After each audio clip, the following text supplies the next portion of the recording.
Kinutlo, gikan sa Ebanghelyo, sumala ni San Lucas. Samtang nagpunsisok ang mga tao libot kang Hesus, mipadayon siya pagsulti. Pagkadautan gayod sa katawhan nining panahuna, nangayo silag ilhanan, apan walay ihatag kanila, gawas niya atong nahitabo kang Honas. Ingon nga si Honas, maoy usa ka ilhanan alang sa mga tao sa Ninibe. Ang anak sa tao usab, maoy mahimong ilhanan alang sa mga tao nining panahuna.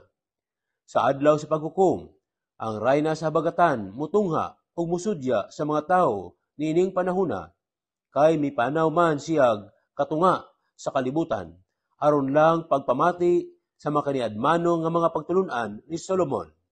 Ug ibaloi nga aniya dinhi ang labaw pa kang Solomon. Sa adlaw sa paghukom, ang mga tao sa Ninibe mutungha ug musudya kaninyo, kay naghinulsol man sila sa ilang mga sala sa pagabati nila sa wali ni Honas. Ug ibaloi nga aniya dinhi ang labaw pa kang Honas. Ang Ebanghelyo sa Ginoo. Pag-ampo. Imong gibadlong ang mga tao tungod sa ilang kulang nga pagtuo. Gipasabot nimo sila nga ang pagtuo wala lang kini nagdepende sa mga ilhanan o katingalahan, kundili sa pagpaminaw sa pulong o kamatuoran. Hinaot kanunay namong mapaminaw o mailhan ang imong balaan nga otoridad o kaalam, labaw kang Honas o Solomon.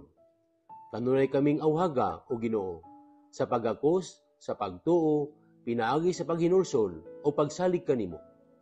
Umula kami sa kamatuoran nga ang sukaranan sa pagtuo wala sa mga ekstraordinaryo nga mailhanan, kundili sa kausaban o kabaguhan sa kasing-kasing nga nagapaminaw o nagadawat sa imong kamatuoran. Amen. Salamat sa pagpaminaw sa Ebanghelyo o pag-apil sa mga pag-ampo alang karong adlaw. Palihog subscribe, like, share, o follow aron makaabot pod kini sa uban. Og nga panalanginan ka sa Ginoo o ang imong panimalay sa ngalan sa Amahan, sa Anak, ug sa Espiritu Santo. Amen.